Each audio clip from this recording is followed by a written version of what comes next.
about to go into the simulator. We're just going to take this final opportunity to run through a few of our aircraft handling golden rules and a few of the pitch power settings that will help you through the phases of flight today. This video is only a few minutes, but please do take the time to make sure that you understand its contents and the key points that it's trying to deliver. The simulator today will start on the runway with engines running and the aircraft configured for a normal takeoff. This is the first thing that we're now going to look at. We set takeoff thrust in two stages. First, we advance the thrust to just above 40% N1 and allow the engines to stabilise. Once this has happened, we then smoothly and progressively advance the thrust towards the takeoff thrust setting. This is indicated by a green bug on the ICAS. By moving the thrust levers, we can move the end of the command arc to the desired thrust setting, and as the engine spools up, the engine will stabilise at the end of that arc.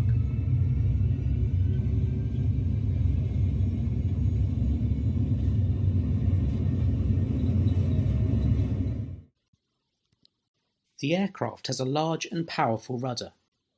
This is combined with rudder fine steering.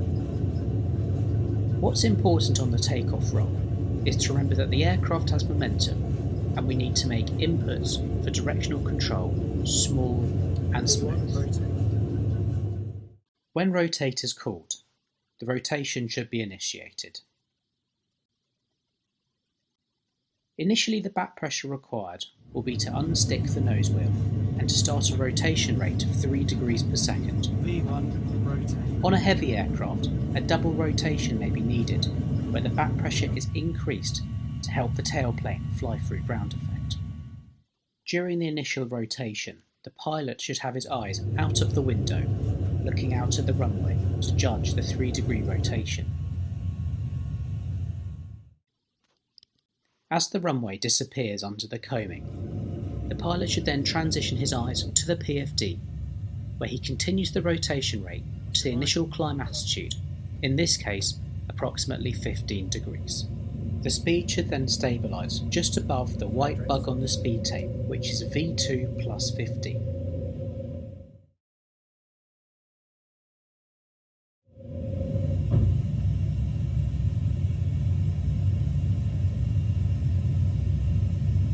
Approaching 1,000.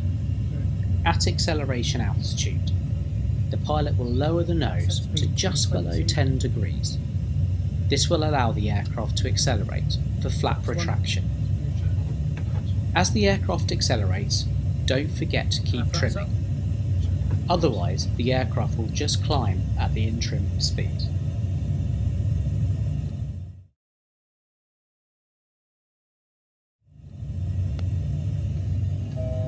As we approach 220 knots, which is our initial climb speed, we're going to bring the thrust back towards 80% and maintain the pitch attitude.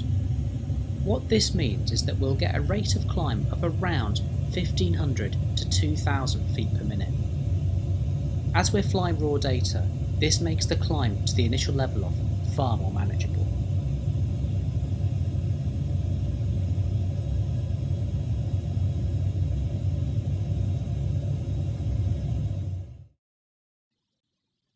As we approach the initial level off altitude after takeoff, at approximately 10% of our rate of climb, in this case 200 feet to go, we're going to gradually transition the pitch attitude towards 5 degrees nose up and simultaneously reduce the thrust to 58% N1. These are the datums for medium weight, low level flight at 220 knots. One thing to bear in mind is that we are now taking out a lot of the pitch power couple, and the nose may want to actually dip. Now that we're airborne, we're going to touch on one of our golden rules, which is to make control inputs small and smooth. Firstly, a main reason for this is that it actually makes handling the aircraft far easier, as we're not destabilising the flight path. It also means that the riding comfort for passengers is far greater. Large and aggressive inputs can actually translate into a sensation in the fuselage of turbulence.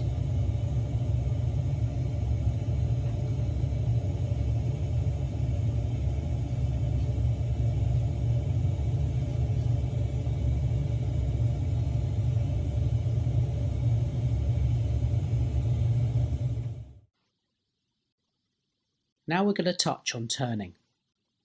As we roll into the turn, focus on the pitch attitude of the aircraft. Put whatever back pressure you need in to maintain the correct pitch attitude for level flight. Focus on that dot and put it on that PFD where you need it to be. Keep an eye on that VSI. On this aircraft, it's very effective. The only other thing that we want to mention with turning is as you roll into a turn, you may need to add a couple of percent N1 in power as the drag in a turn is slightly increased. Just don't forget to then take it out again once you've rolled out of the manoeuvre.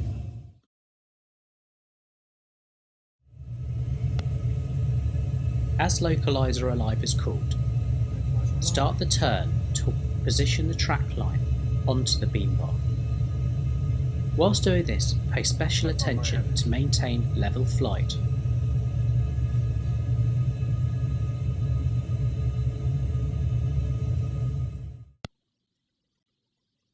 We turned on to final approach with the aircraft configured with flaps 5 and the speed at approximately 180 knots. At 2 miles from the descent point, if you leave the thrust where it is and call for gear down flap 15 and shortly after flap 30, the drag increase of the aircraft will decelerate the aircraft towards its approach speed so that it is reached as the glide slope reaches the middle. This means that you don't need to overcompensate with the thrust, and it makes life far easier.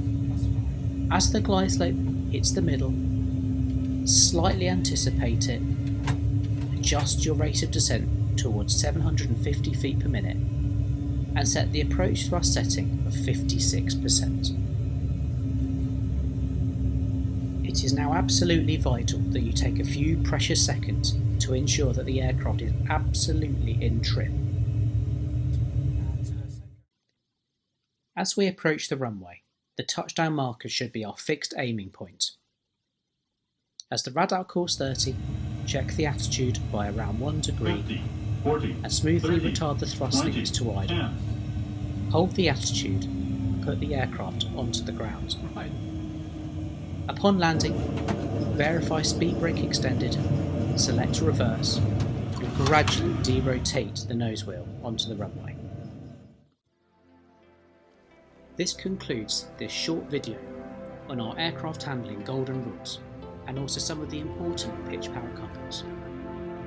We hope that you found it helpful, and before you go into the sim, your instructor is now on hand to answer any questions that you may have.